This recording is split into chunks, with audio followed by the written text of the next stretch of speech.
When it comes to putting together a new project for thrill seekers, we always have creativity and quality at the forefront of our minds.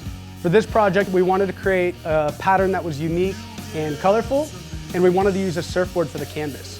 So to accomplish this, I called my buddy Ryan, who has a surf factory in National City called Indigo, and the ideas started flowing. We decided it would be a great idea to put together a pattern on a board and turn it into some fabrics that we can use for a collection for thrill seekers.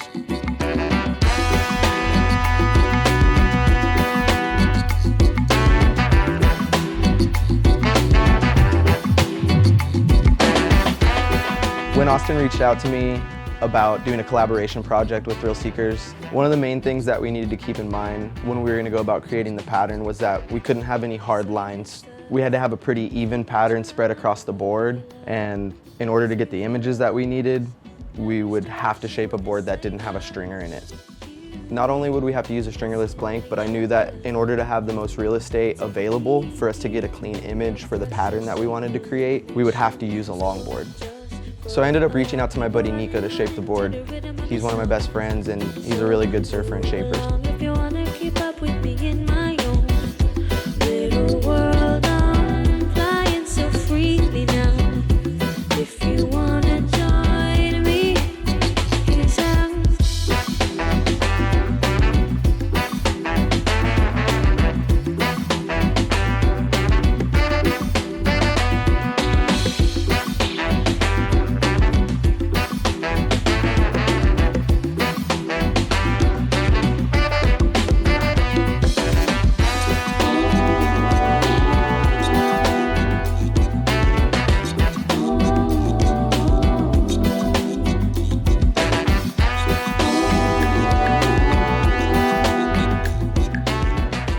Yeah, after talking to Nico about it for a little bit, we were both kind of interested to see how the board would perform, being that it was going to be 9 foot. We knew that it was going to flex a lot, but we didn't know exactly what it would do.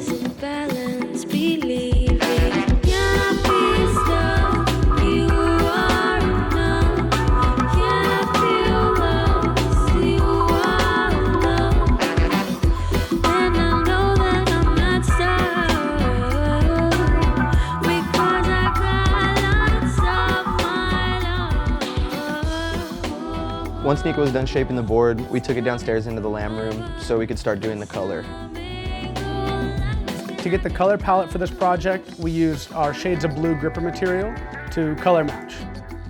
Once everything was set up and the colors were matched, I handed everybody a cup and politely reminded them not to fuck this shit up.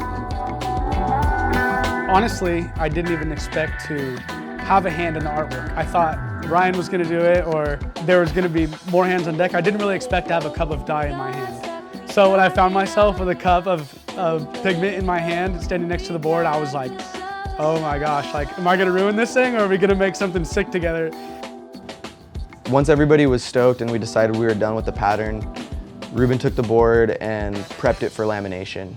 This would be technically like the first time where we got to see what the pattern would really look like. It completely changes once resin hits the cloth. My mind keeps me drifting away, leading me to deception. I'm doing the best I can. Ain't much 'cause I am dreaming. And as to make it to the golden town, a place where I'm real.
Once Ruben was all done with the lamination, my brother Nathan took the board and did all the hot coat work and put the fin box in it.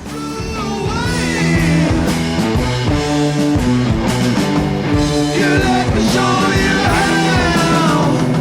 I'm still drifting away. You leave me behind after all this time.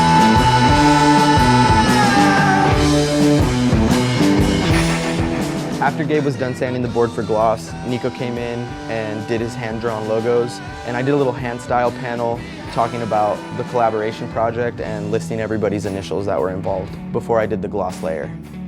After it was gloss, Gabe did a wet sand finish on the board, and it was done. It was ready, and that was it.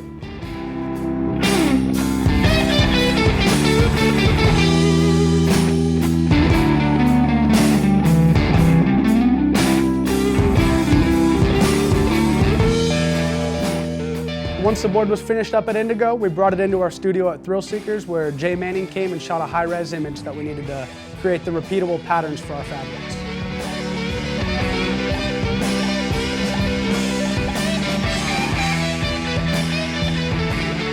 Once we had the pattern on the fabric, we were just cutting and sewing like motherfuckers, just humping and dumping.